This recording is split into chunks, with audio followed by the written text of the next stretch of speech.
sapagkat ako ang iyong Diyos. Palalakasin kita at tutulungan. Aalalayan kita sa pamamagitan ng kamay ko na nagliligtas. Kung iisipin natin, napaka-comforting na sa gitna ng paghihirap, ng pagod, ng mga tanong na wala tayong sagot. May Diyos na tahimik na nagsasabi sa atin, "Anak, nandito lang ako." At marahil, itong mga pagsubok na kinakaharap natin ngayon, hindi para tayong tuluyang panghinaan, kundi para mas lalo tayong kumapit, mas lalo tayong manalig sa Kanya. Inaaniyahan ko ang lahat na tuloy. At sa pag-awit natin ng mga awiting ito, naway hindi ito basta kanta lang, kundi maging panalangin ng ating mga puso. Awitin ng pagtitiwala, paghihintay, at pagmamahal sa ating buhay ng Diyos. Sabay-sabay natin awitin ang mga kanta.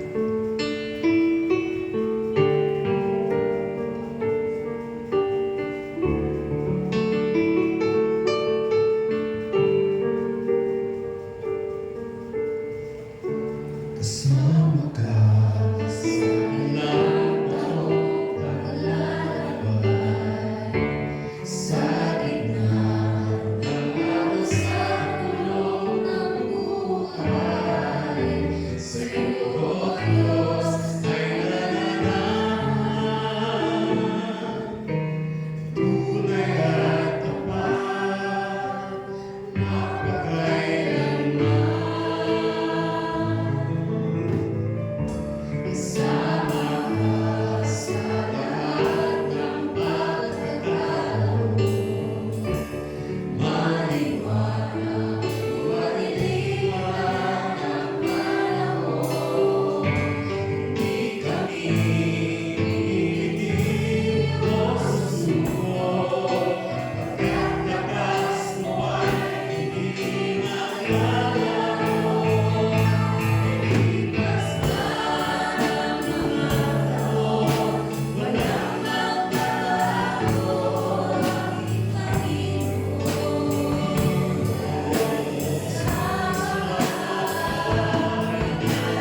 pumupuno sa bawat bitak, sa bawat pagod, sa bawat pagdududa. Kaya sa sandaling ito, buong puso natin ipahayag na siya lamang ang ating tatanggilan.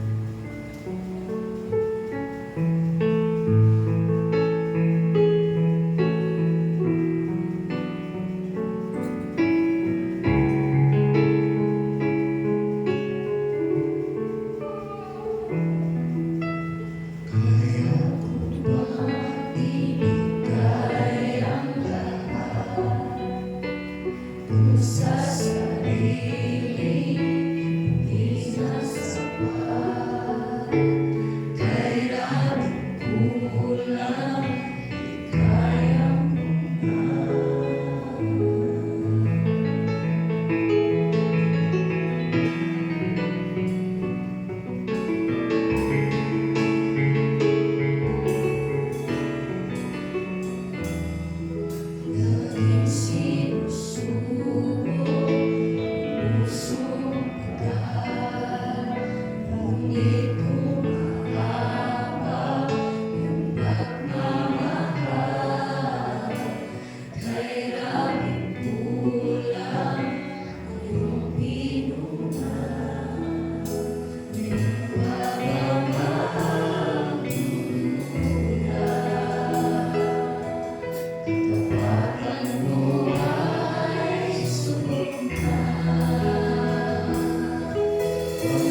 ikaw lamang ang aming tanging kailangan.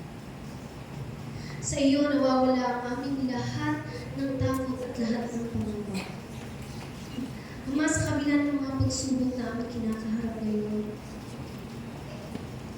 nananatili kami, naniniwala, nalilipas din ang lahat. Dahil kasama ka namin. Patuloy mo kaming gabayan at patatagin mo pa ang aming pananampalataya sa iyo. Lahat ng papuri at pagsamba ay alin namin sa iyo lang, Ama. Ang lahat ng ito ay aming dalangin sa pangalan ni Jesus. Amen.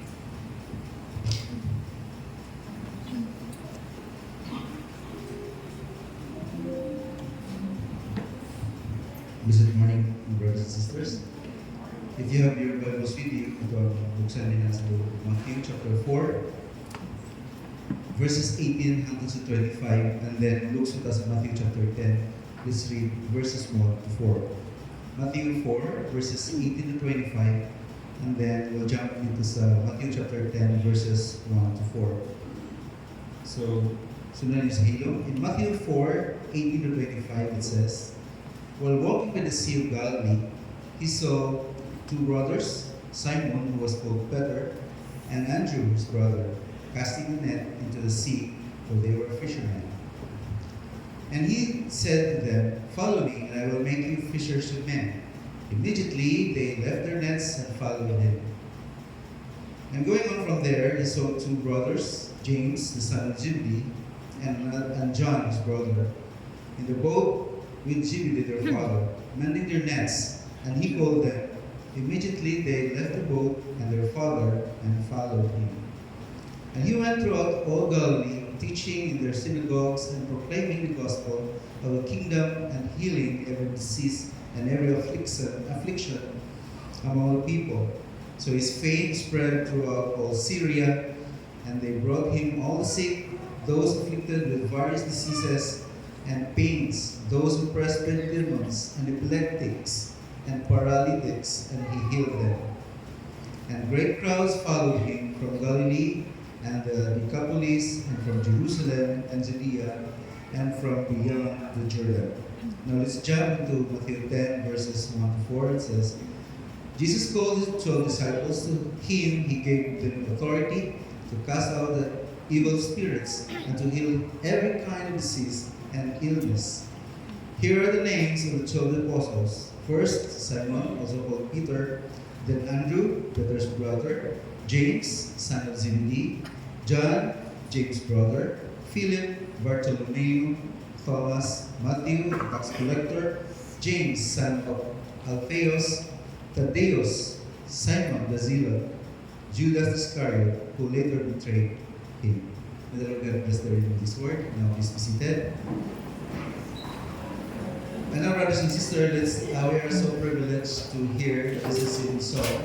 May kahatag ka nato sa ato ang CCF ladies, if we're going to mean us of the sense of the word. Smile.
Thank you so much, women, for giving us a wonderful musical rendition.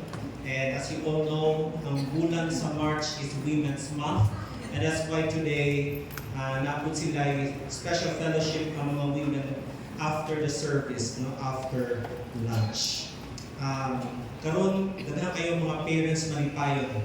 Especially, katong mga ginikanan nga na yung mga anak na mo-graduate.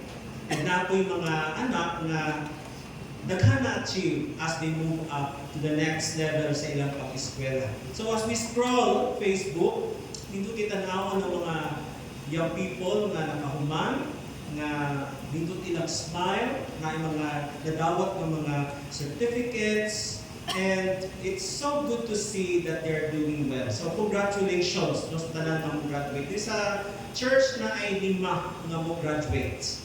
So, thank you so much for doing a good job para sa inyong mga ginikanan. Madalang ginikanan ron pa, makinhawa for a while. Kaya wala sa ibalong.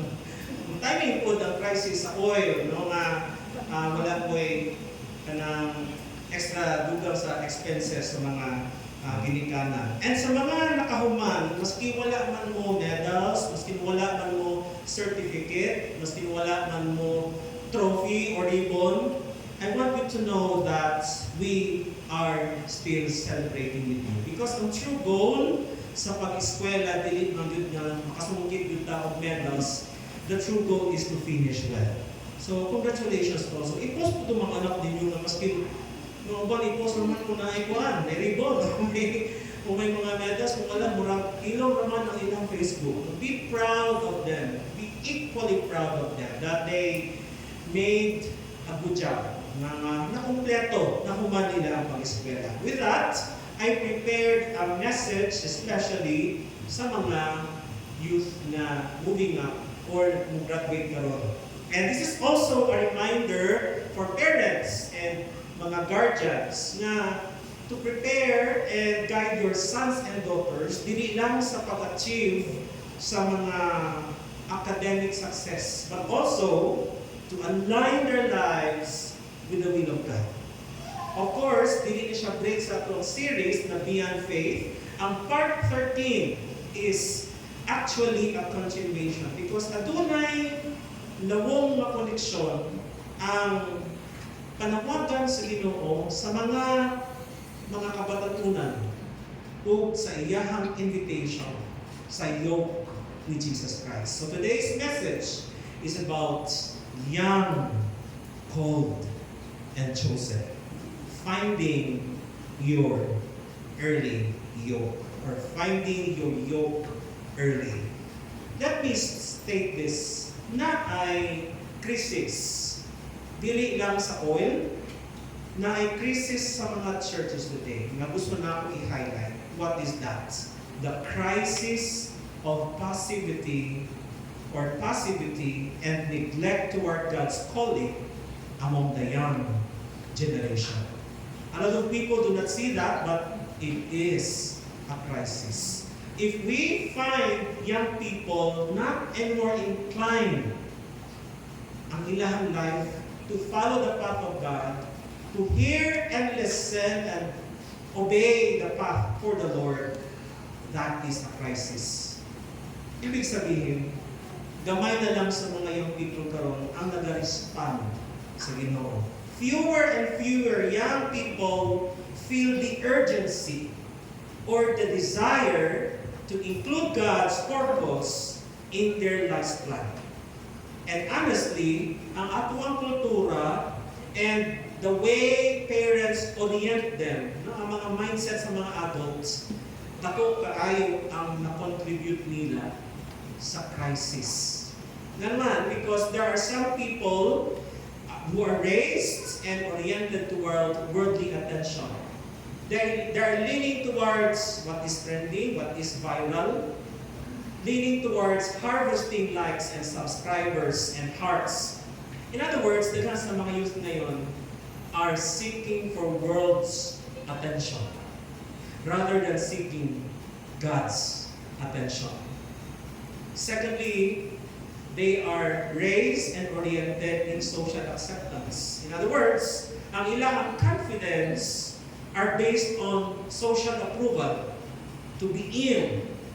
Whether online and offline, many youth are not so much listening and giving consideration to godly standards. Murag mas paminawon nila unsa ang social trends karon. That's why ang mga youth karon mas active sa social media than in the ministry. Pansin nyo yan? Tanan i-post. Pwede man isa, duha, tulo, upat, tanan, basta pare-pareho, nawong ni mo i-post, i-post tanan. Anything that happened in a day, siguro wala na sa may kasyera, no? But that's the problem na. Ang lahang life is revolving around social media. And number 3, so many young people now are raised and oriented in a performance-based identity. Ibig sabihin, ang kanilang sense of worth, ang value and belonging is entirely tied to what they do or what they achieve rather than who they are.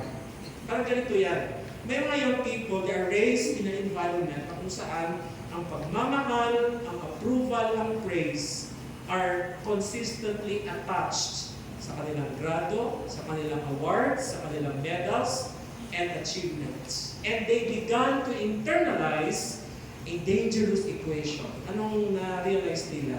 Mahalaga lang sila kapag nagtatagumpay sila. They only feel loved, appreciated when they get medals, when they get rewards, pag may nakuha silang citation. So when they win, they feel worthy. But when they fall or fail, they feel anxious. They feel shame. They feel loss of identity. They feel disappointment that there's a loss of self. This matters because it explains why so many young people are unavailable for God's calling. Hindi sila busy, they are trapped in the mindset of pleasing the world, of pleasing the family, of pleasing the society where they found their values and self-worth. And a person living under that pressure has no emotional or psychological space na pangutan po nila, unsa ang kabubuton sa Ginoo sa akong kinabuhi? What does God want from me?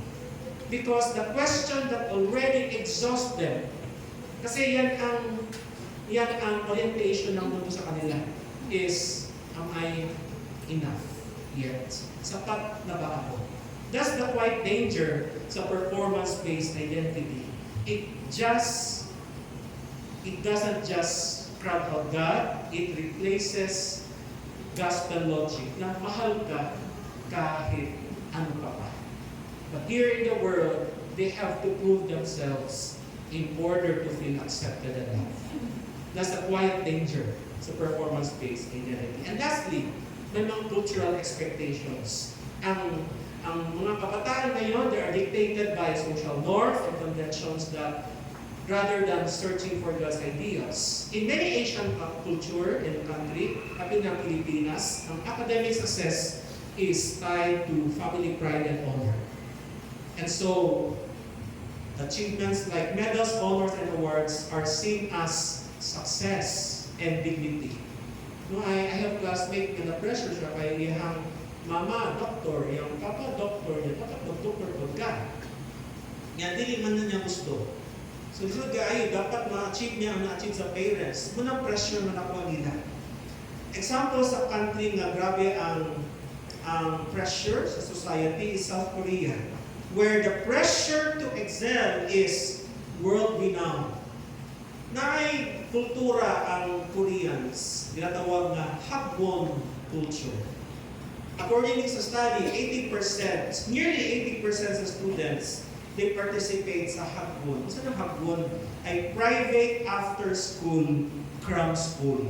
Na aside from their normal classes na sa morning until sa afternoon, i-enroll pa na sila kutob alas 10 sa gabi to learn language and other cultural subjects. To learn music, to learn sports, to learn arts, and other languages. That's why ang uban, kulang na sa tulog. According sa study, sa 2024-2025, half of all high school sleep less than 6 hours a day. And it affected their mental health. The reason na ditaas po ang ilang suicide rates because of the Hapon culture. That is based on the study. So this shows kung paano ang kultura can unintentionally prioritize achievement over holistic development. Appeal na ang spiritual life. And because we celebrate achievement so highly, we sometimes ignore ang mga may importante na aspeto sa kinabuhi sa isa katao, ang iyahang faith. And kita ng mga Christians, we are not exempt from this. Many Christian parents and society shape children according to their own dreams, according to the cultural expectations and definition of success. May mga parents nga, kaya ang iyahang gusto unta na maging ingani, maging scientist, gusto po niya yung anak, wala man niya achieve, so yung anak, pilito niya maging scientist. But in doing so, we sometimes forget to ask, kung saan ba ang design sa Ginoo sa akong anak? What is God's calling for my child? Usahay, akala natin tayo ang gumagawa ng calling, no? Some parents forgot na hindi kayo ang gumagawa ng calling. You don't call the shots sa future sa inyong mga bata. It is God who tells your kids kung saan ba ang calling niya. This is why many young people today, they struggle to respond to God. Not because they don't have potential, but because they were never oriented toward God's voice. They were never trained to prioritize the word of God, only the world standards. And they were shaped by expectations that kasagaran in contrast to the ways of God. That is why, daghan sa mga yun karon, they are glued to their dreams. They're glued to their personal desires. They're glued to their life designs. Kung kana nga hyper-focus, it makes them increasingly unavailable for God. This is a church, salamat, kay there are still some young people who find themselves a place in the body where they could serve. Ang problema sa Pilipinas usahay, or not Philippines, but kasagaran sa mga parents, they will tell their children, unahan sa study. Yan ang church, or side, focus lang sa study, no, serve God later. Only to find that eventually, kanang later for God never arrives. And the space for God in their lives simply disappears. Why? Because of that later na encouragement. Spilang tarong, kunya na ng church. No? According sa developmental psychology and ministry, ang habits of faith are formed before the age of 18. May ginatawag ang missionology na 414 window. Kung saan yung 414 window? It is a missiological and development concept that refers to the age range of 4 years old to 14 years old. Mooning period sa kinabuhi sa isa ka tawo nga sila receptive to the gospel. And most likely, if they are molded well from the age 4 to 14, they will form a lasting faith. And these are the stage also looking up kompetensya, ang interest sa parents, ang dictation sa culture, ang dictation sa kalibutan. Around 85%, according to the study, of the people who make a genuine lasting decision to follow God or to follow Christ is because they were developed na form ang ilang faith from age 4 to 14. After 14, mataas ang chance na they will drop out from their faith. And that is also a reality among youth. May mga youth ako na hinahandle noon. Once they reach 18, 19, 20, 21, they're gone. Why? Because sa formative years, sa 414 window, dahil ang ilahang orientation when it comes to their choices in life, dictated by the world, the society, and some parents who tell them focus on study later ng church. Hence, sinasabi natin, God can wait, but di natin alam, hindi na darating yung aantayin tayo ng Diyos. Diba? Usahin na po ng utang na loob na issue na ang mga bata, they feel na the only way that they could pay back silang mga parents is to give them the highest grade, the highest honor. But gusto na po ma-remind ng mga parents that the best repayment that they could give is when their lives are aligned to God. Mas usapan na ka success na abot sa mga anak or ang ilang posisyon sa government taas, ang ilang sweldo dako, but when their lives are not aligned to God, it has no value in the kingdom of God. Now, I need to present this problem clearly because if we fail to recognize this reality, it will not remain out there. It will eventually become a problem within the church. So, ang youth crisis is a threat to the church. The crisis of not responding to God. Not because young people are incapable, but because many are unavailable. Not because they lack potential, but because their priorities have been misaligned. I can really attest to God because I responded to that call as young as grade 4. Dinala ko ng sugod. And I want to thank God sa akong parents who raised me and orient us kami ng magsuon earlier. Kaya mas nindot ang nga sa iyo pa lang, dakdakan na sila foundation ba in the gospel. No? And if a generation grows up, successful in the world, accomplished in academics, recognized by society, but disconnected from God's calling, then we are not just losing individuals, we are losing a generation that was meant to serve the purpose of God. So habang ang mundo nagsasabi na focus on yourself first, serve God later, the scripture shows us something different. Bakit ito nasabi? Kasi in the scriptures, God has always called these people, even at a young age. Namagot tayo mindset niya, bata pa man na, sila, pagkato lang niya. Or, di pa man pwede ka ng after ng college, di ako mag-serve sa church. But ang pagtawag sa Ginoo, usually, from Old to New Testament, nagsugod at a young age. Dili ni siya new idea, dili ni modern expectation, This has always been God's pattern.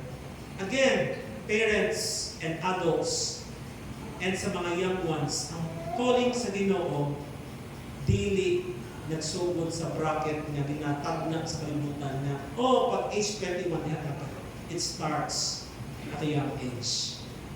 Like for example, Samuel. How old was Samuel when he was called? According to the scholars, around 11, 12. Itawag siya sa Ginoo. Pero kung sa respond ni Samuel sa Ginoo, speak Lord, for your servant is listening. Jeremiah, he was young when God called him. Lord, how can I serve you? Di ba kayo na musulti? But God still called him and he became a good prophet, a useful prophet. Si David, he was a young shepherd when God chose him. Pero God used him. Nahimo siyang one of the greatest kings of Israel. So, the pattern is clear. Ang Ginoo, wala siya nagulat for a certain age. Wala siya nagulat sa makumpleto nato ang degree. Wala siya nagulat na a perfect season. God calls people while they are young. And it doesn't stop there. Because even when we look at the ministry of Jesus, we see the same pattern. When He called the disciples, are you aware na bataan pa rin mga disciples, except for some, except for Peter, may na-mention na siya anak, and also Matthew, but they are also young.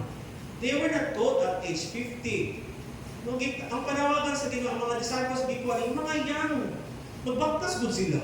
Hindi manawag mo, 70 years old, mag-sir, magbaktas lang mo. Mag-visit sila from place to place. But aside from that, it requires physical strength. No? Anong fresh young people, moldable for the Lord. According to Matthew 4:18 to 20, while walking by the Sea of Galilee, he saw two brothers, Simon and Andrew, his brother, casting a net into the sea, for they were fishermen. And he said to them, "Follow me, and I will make you fishers of men." Immediately, they left their nets and followed him. And in Matthew 10:1-4, they were already authorized by God to do the ministry. Kasagaran sa mga scholars and historians, they would agree that many of the disciples were likely in their teenage years or early adulthood, from 15 to 25. Unang edad nila. God calls the youth. So sa Jewish culture, it is common for a young man to begin learning a trade early. Yet, when Jesus called them, they were still in their formative stage. Peter was young, John was young, and James was young. So if you are young, you can never excuse ang pagiging young not to respond to God. Diyan mo kita nagkatanong whether you respond or not. Jesus did not choose them because no one else was available. He chose them because they were available and shapeable. Take note, Jesus did not say, "Come follow me," after you settle your life. Wala siya nagsulti nga, "Come follow me when you are older." Ingo niya, "Follow me." Ibig sabihin, now. Follow me now. If Jesus intentionally called the young people, if God consistently chose people in their youth, then delaying young people from responding to God is not wisdom. Preventing them from responding to God is not wisdom. That is misalignment with how God works. May gusto mo serve, pero sa mga parents, they won't allow them. Salamat din sa church kay full support ang mga parents. But muna kasagaran ang mga struggles doon sa mga parents. That's why, bata pa, faithful pa unta, kaya lang, before papatun sa mga gathering or fellowship, palimpyun pa sa balay, dagang pahimuon, discourage natin, wala siya mga ito. Diba? So when we tell the generation, focus on your dreams first and follow God later, unintentionally, we are asking them to say no to the very season when God is most likely calling them. Kaya be sensitive i-check ninyo ang iyong mga anak if unsa ilang calling. Ang inyong desires and plans for them ba ang nag-shape sa ilata or the calling of God? No? So, God is calling early, but the world is delaying obedience. What God is saying, follow me, now the culture says, maybe later. So sa mga parents, the truth we must accept. If we teach the next generation to delay responding to God, we are not protecting their future. We are postponing their purpose. Tandaan nato na. We are not protecting their future. Kung gina-delay kita ang hindrance sa pag-respond nila sa Ginoo, we are postponing their purpose. For the young people, mahalaga ang plans, mahalaga ang career, relationship, the life we're building. These are real. The problem is not having dreams. The problem is when your dreams become the destination rather than the vehicle. Stepping stones mo lang na. Kasabot ang stepping stones. Ang gihanan lang na siya, dili siya permanent.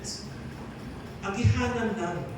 Ang atong ang course na tinakuha, it should serve the purposes of God. And do not wait to graduate that you will be involved in the mission. Because kaya na i-manage. I remember sa una, from Davao, every week, muli ko. So any schedule na may Saturday and Sunday sa Davao, pinaprayan din ako, Lord, please protect my Friday and Saturday because that is reserved for you. And the Lord will honor that. If He knows your mission is to honor Him. Tandaan niyo na, kung wala mo pray nga, Lord, protect ako Friday, Saturday, mahulogin mo sa sitwasyon niya, ang time ninyo for Him will be spent for the world. So, the world teaches your life belongs to you, maximize it, but life is only maximized when it is used by God. So mga youth, your age, it doesn't belong to the waiting room. Your age is already now. Being young, being fresh, full of energy, is a launch pad. Ayaw ko latang na mag-edad na po 78, madihan ako mag-respond. Karong gani, karong hapon, mag-meeting ang YPM of Hearts 1. Kay, admit na gid ako, lahi na ang ako ang dagan sa ako ang lahi kayo sa una mga grabe ka energy, grabe ang plans, fresh karon murag usa man ako ni youth no, wala na bagong buwas. We need new, fresh ideas on how to run the ministry. That's why this is a challenge sa mga young people. Sa una, I remember, nga naman ko nahulog sa youth ministry because that time, katong dito pa ta sa daan na church, una, dili ka for ng church magkuha ko youth pastor. Ikaduha, nakakuha man ta gi-train sa youth, pero nagka-problema. Hindi na maingon sa itong problema. Basta may nabulas siya ng mga young people, na-trauma ta ako. So, I decided to, sige Lord, I will serve. Yeah, di ba ako kabalo kung saan pag-handle sa iyo? Kahit kung man ko, dili man ko people person. I'm not a man of many words. I seldom talk. Makasunti na kong taas kung tanga ko karon. Makasunti ko 1 hour. Pero kung dili ko pala istorya, tinod lang. Kaya sa youth, they need to connect. So, I nag-leave ko for a while sa akong trabaho for 2 months. Nagpatry ko sa Ginoo, reading the book of Doug Fields, wala akong mentor, libro lang. And I started to understand how to connect, to relate with the young people. But that was 24 years ago. 24 years na naglipas. Imagine. Ang mga youth karon, ako nagkasal sa ilang. Ako na ang nag-dedicate sila mga anak. So in other words, kumbaga, if you ask me, nagot na ako ang law of the lead. Murag, napay mo gawas na ideas, pero di na kasing fresh. So we need new ones for young people to respond, to minister the same age. I'm 48. Problema na tayo. No, minister ko sa 16, 17, 18. layo na kaayo. Kasi hindi namin mag-abot, hindi ko lang nagod ako ang mindset, di ba? So this is a challenge for you. There is, you are not called because by force. You are called because you are needed in the ministry. And this is a church, ako lang, ang pastor ninyo. So we need more, salamat na lang, mga handle sa mga married, na yung mga young couples, ay hindi young couples, no couples na lang. Couples, gamay na yung couples nila, na po'y nag-handle sa mga hearts 1 and hearts 2. So, towards tawa na, retirement. No, pila na ka years, after 10 years, dali ka lang na. Happy kang retire. And we need to prepare young people for the future para sa ilahan. So, kung sa advantage na naman, ginatawag sa inyo ang young ones. Ano mo wala siya gatawag sa mga, or gatawag mo siya mga sa middle age, like si Paul, or sa middle age naman siya nag-start. Pero kasagaran ginatawag niya mga young people. Why? Because ang advantage, their availability. Kasagaran sa mga young people, actually, free man mo. Nagpanggap lang kayong busy, pero free kayo. Because in denial tayo sa calling, sa reality. You are not locked in obligation. Ako'y anak, wala mo gabuhi sa iyong pamilya, di ba? Ginabuhi mo. And you can go where God sends you.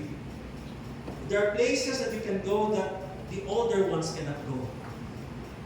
Parehas po sa mga young people, sila Peter, John, they are young. They left their nets for the yoke of Christ.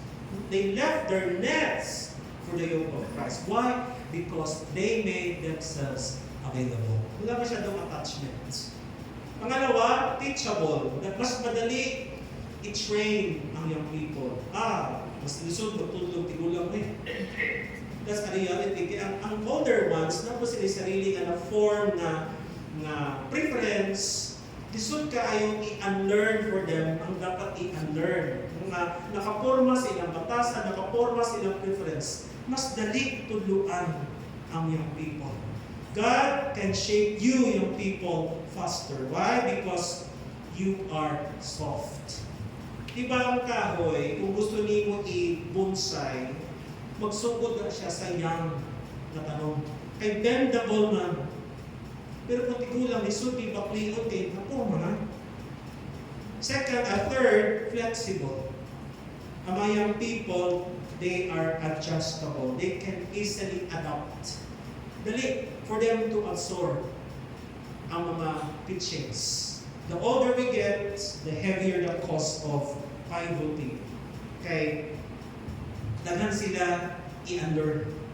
So, four, wonder. Muling give sa mga young people because a young person is still searching, they're still open, and curious about life. Na dali lang sila ma-train, ma-nurture in that area. So that sense of wonder is where calling is often born.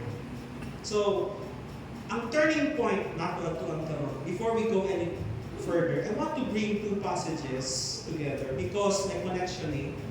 Sa Matthew 4, when Jesus walks in the Sea of Galilee and says to a group of fishermen, ingon niya, "Follow me."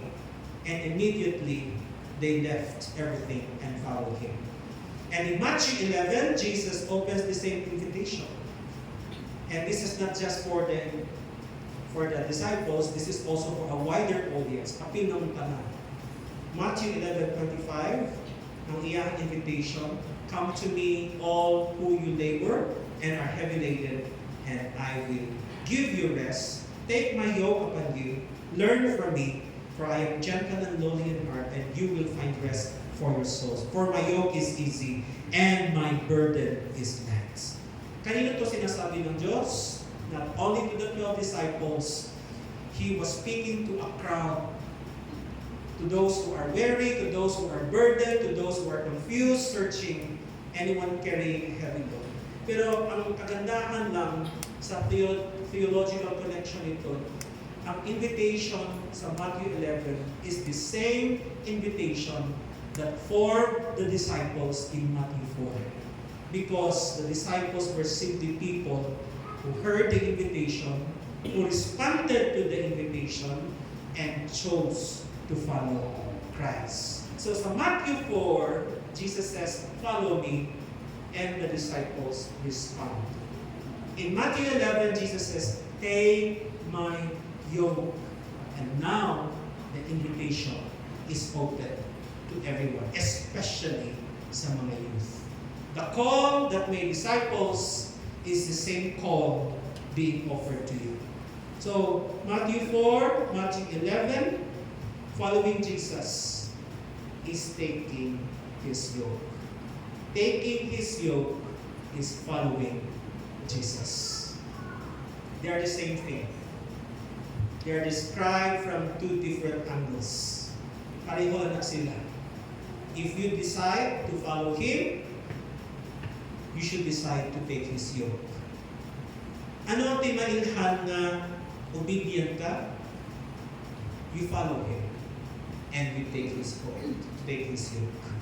Kung saan wisdom nga naman kinahanglan, we have to be yoked early. Ingon sa Lamentations 3:27, "It is good for a man to bear the yoke in his youth." So it is biblical to start early, to find your yoke early. When a young person comes under the yoke of Christ early, they don't have to spend years unlearning wrong alignments. As I said, mas dali i-train ang young people kaysa sa adult, sa mga old na. Mas dali. Yoking for the youth is transformation. But yoking for the old, ang tawag na reformation. Yoking for the old is proactive. But yoking the young is proactive, and yoking the old is corrective. Mas mahirap mag-correct. Minsan kahit mahirap i-correct ang adults, kadali magluod, dili pa makadawat na mali, maglalis pa mo. Ang adults, pas-pas mo depensa sa ilang mali. Depensahan. Pero ang mga youth, sorry, ano lang, dali na purma. No? Again, nga naman nung may wisdom sa pag-train sa mga young age, yung mga young people. Proverbs 22:6, "Train up a child in the way he should go. Even when he is old, he will not depart from it." Dili naman ni parental advice. It is a principle of formation. This would be train up an old. This would it's so hard. Train up a child. Ibig sabihin, bata pala, parents, i-yoke na sila sa Ginoo. I-yoke na natin sila. In our own Filipino culture, meron tayong kasabihan, ang kahoy habang bata pa, madaling baluktutin. When the tree is young, it is easy to bend. It's shapeable, moldable. Mas dali nila ma-embrace ang ilang mission. God doesn't wait until you become a tree. He meets you while you are a twig. Bata ka pala, kahit nasa tiyan. Remember si Hannah? Kanus na niya i-dedicate ng Ginoo? Kanus agiyok ni Ana si Samuel sa prayer pa lang niya. Wala pa na-forma si Samuel, iyan agiyok sa Ginoo. He promised na niya si Samuel sa Ginoo. Usahay dagan the excuses. I'm too inexperienced. No? Pero your lack of experience is not a weakness. It is a space for God to shape you. Ako, when I started ministry, dahil ko worries. Kay, I'm not good with people. I keep on saying, I'm not a people person. I'm choosing with people. Makita din mo kung okay, at kung I'm with comfortable people, but wala. I don't talk a lot. How about I'm too busy building my future? But if you build your future in the world, that is not forever. That's not eternity. Diba? Ang invest na to dapat building our life to the Lord. Ang bad handog mag-fail, but failures are great teachers so that we can grow mature in serving the Lord. So, let us go back sa Galilee one more time. Pagtawag sa Ginoo kay Peter, James, and John, wala sila nag-negotiate sa timeline. They did not ask for a transition plan. Ingon lang nila, let us finish, we will follow you. They left their nets. So, ang inyong nets may be not fishing nets. Your nets could be your plan, may timeline mo, your version of success, your comfort zone, your ambition, and Jesus is walking by your shore right now. When Jesus says, follow me, what is your response? When Jesus said, take my yoke, what will be your response? Ang kanilang message is very personal to me because that is how I started to respond to Jesus. May times akong life in denial ko, so nabot ko sa Cebu. I remember mo, in 2007, I resigned sa DXK Island. Ihawak ko sa church, searching for meaning, searching for my life. But God confirmed the calling. So, let me once again, allow you to read Matthew 11:28 to 30. Basaho nato. Come to me, all who labor and are heavy laden, and I will give you rest. Take my yoke upon you, learn from me, for I am gentle and lowly in heart, and you will find rest for your souls. For my yoke is easy, and my burden is light. So the same calling me na gihatag sa Ginoo sa disciples ug sa inyuha. The question is not whether God is calling. Kay gatawag mo rin Ginoo. The question is, are you responding? In closing, let me leave you with this insight. One, don't spend your best years building a life that God never asked you to build. That's why find your yoke early and let Jesus lead you into the life you were actually made for. Hanapin mo yun. And lastly, if you think you're too young to be used by God, you're exactly the kind of person God is looking for. Let us pause for a moment of reflection. Again, have you already responded to the calling of God? Have you already responded to His invitation? Follow me. Take my yoke. Are you in that position or not? If not, the invitation is still open. Do not wait. Do not postpone. The time is now. Let us once again reflect and commit our lives to the Lord. Let us all pray.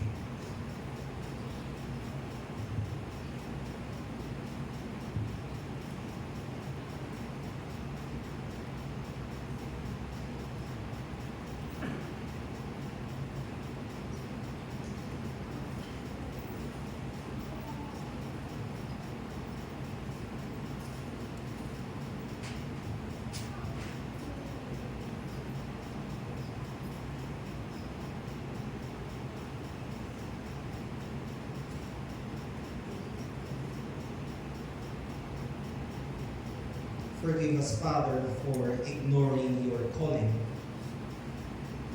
Forgive us for not responding right away because we prioritize what the world dictated us to prioritize.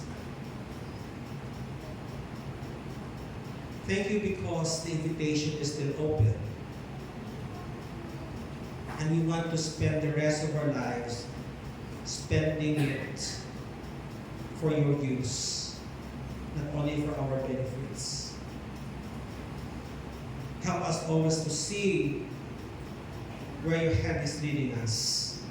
Lord, we have our plans, we have our ambition, we have our desires, but we want to place them in your hands, assess it. if it's not responding in your calling, or if it's not aligned to your invitation, remove it. We want to simply follow and obey. We want to stay in your yoke. In Jesus' name, amen.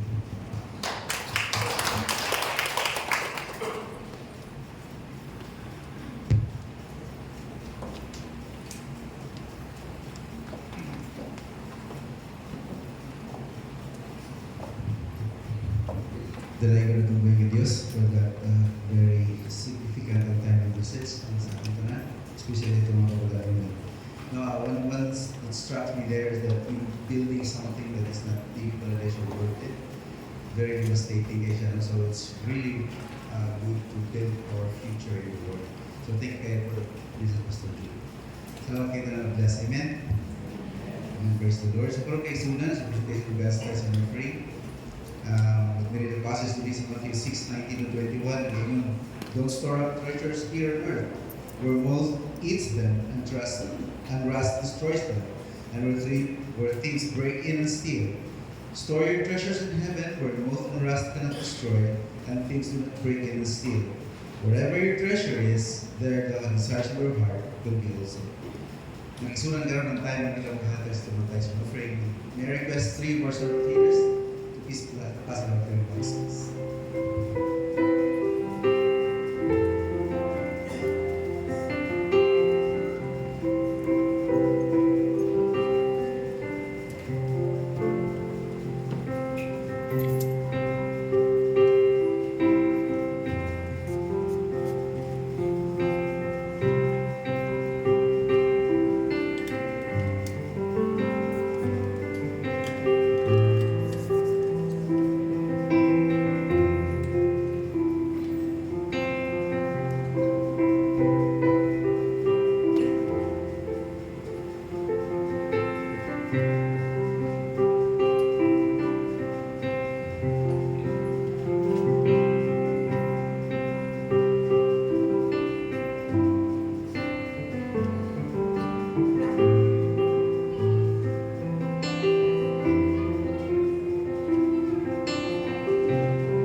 After the worship service, no, magpadayon ang women sa ilang fellowship.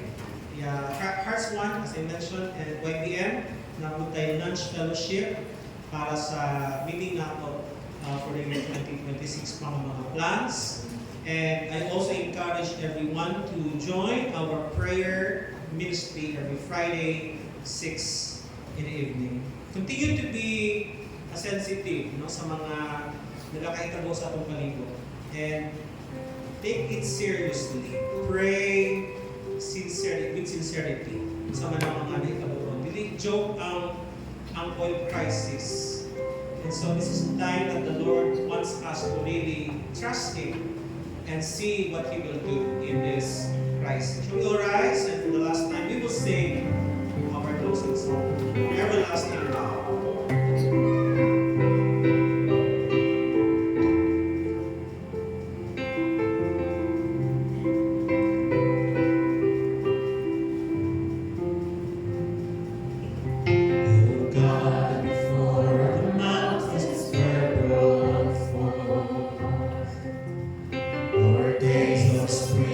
Summer fill the earth from ever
privilege to be offered with your yoke, because you don't just offer that to anyone. And a privilege to find your invitation to follow you. And we'll experience, Lord, how you are so good in training us up, in using us, for using the prime of our lives, our strength and wisdom, to ministries you led us. It's great to have you, Lord, is to serve you.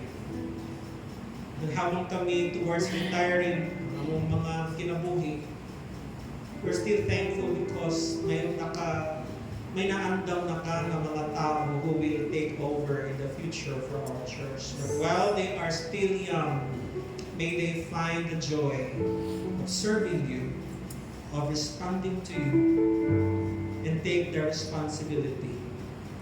Because the leaders are not forever.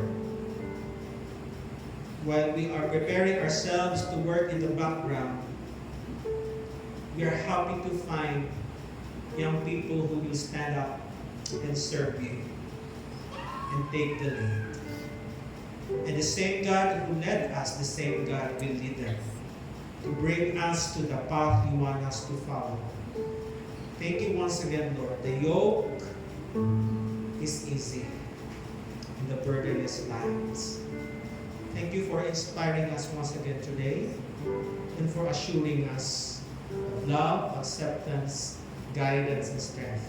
In Jesus' name, amen.